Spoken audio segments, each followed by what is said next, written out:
Que a paz do Senhor seja presente na vida de cada um de nós e aqui estamos para juntos estudarmos a palavra de Deus. Mais uma vez estamos felizes, agradecidos porque Deus está conosco, nos concede mais um dia de vida e nos dá esta oportunidade de estudarmos a sua palavra. Vamos continuar juntos a cada dia, estudando, pesquisando e colocando em prática estas verdades que nós estamos aprendendo. Vamos compartilhar esses estudos com outras pessoas que nós conhecemos, outros grupos, para que outras pessoas também tenham interesse em estudar a palavra de Deus. Queremos agradecer a todos que são inscritos no canal Hora Tranquila, aqueles que ainda não se inscreveram. Nós pedimos que se inscrevam, também que deem ali o seu curtir, compartilhem com outras pessoas. E se você quiser também manter um contato conosco por e-mail, é só nos escrever ministério.horatranquila@gmail.com. Ministério não tem acento, é tudo junto, com letras pequenas, minúsculas, e você então pode nos mandar perguntas, sugestões, pedidos de oração, e nós agradecemos aqueles que já têm participado conosco pelo nosso e-mail. Vamos orar. Nosso Deus e nosso Pai, aqui estamos para estudarmos mais uma vez a Tua palavra.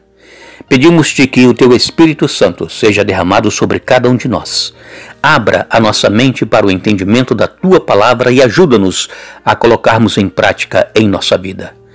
Não deixe, Senhor, que nós venhamos a desistir, desanimar, mas que possamos perseverar a cada dia, colocando o Teu reino em primeiro lugar, para que nós possamos continuar contigo cada dia até a volta do Senhor Jesus. Abençoe a todos os irmãos, amigos, onde quer que estejam. Aqueles que pedem orações, Tu conheces os problemas de cada um. Confiamos em Ti e esperamos que Tu faças a Tua vontade e não a nossa, em nome de Jesus. Amém. Ontem nós falamos aqui sobre a unidade prática, não é? Nós sermos imitadores de Jesus, nós vivermos o amor de Jesus em nossa vida, nós vivermos para o nosso semelhante, pensando nas coisas lá do alto e não nas que são aqui da terra. E depois que nós estudamos sobre sermos imitadores de Cristo, hoje nós iremos ver que, como igreja, nós temos diversidade. Existem diferenças, às vezes, de entendimento dentro da nossa comunidade cristã, mas mesmo assim, nós nos mantemos unidos em Cristo. E Paulo, na carta que ele escreveu aos Romanos, ele fala de uma divergência que havia na igreja, mas essa divergência, ela não era uma questão de ponto de salvação, era apenas questão de entendimento. E o apóstolo Paulo, aqui nos capítulos 14 e capítulo 15 de Romanos, ele vem falando a respeito da divergência que havia entre os irmãos judeus cristãos que viviam em Roma. E então, no capítulo 14, versos de 1 a 6, o apóstolo Paulo escreveu assim: Acolhei ao que é débil na fé, não porém para discutir opiniões. Um crê que de tudo pode comer, mas o débil come legumes. Quem come, não despreze o que não come, e o que não come, não julgue o que come, porque Deus o acolheu. Quem és tu que julgas o servo alheio? Para o seu próprio Senhor está em pé ou cai, mas estará em pé porque o Senhor é poderoso para o suster. Um faz diferença entre dia e dia, outro julga iguais todos os dias. Cada um tem a opinião bem definida em sua própria mente. Quem distingue entre dia e dia, para o Senhor o faz, e quem come, para o Senhor come, porque dá graças a Deus, e quem não come, para o Senhor não come, e dá graças a Deus. Aqui o apóstolo Paulo, ele vem falando a respeito de uma falta de entendimento que havia entre alguns judeus cristãos. Como nós sabemos, Deus instituiu na palavra de Deus, lá em Levítico 11, a questão de comer carnes limpas e não comer carnes consideradas imundas, impróprias para o consumo. Está lá em Levítico capítulo 11.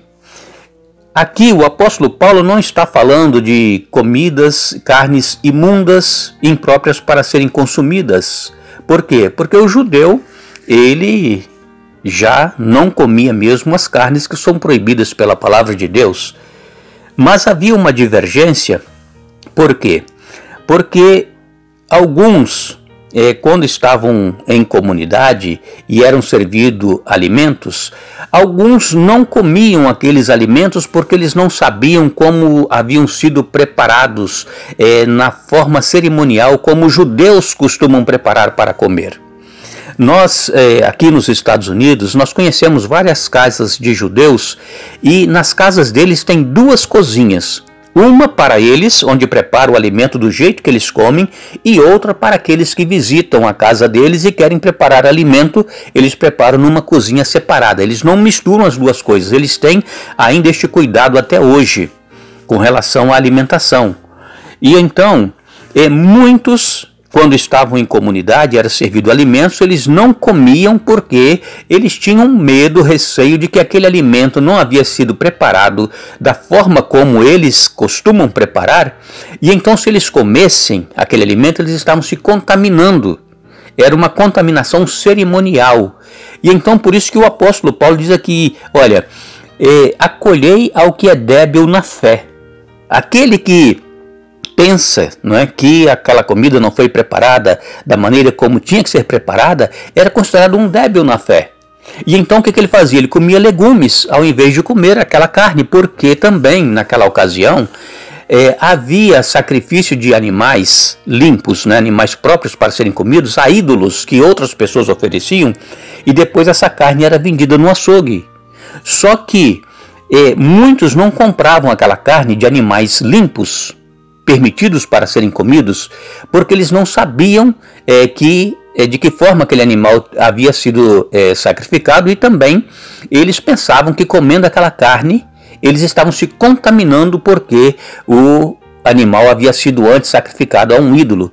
E o apóstolo Paulo, ele diz aqui nas suas cartas, em Romanos e também em Coríntios, que o ídolo nada é.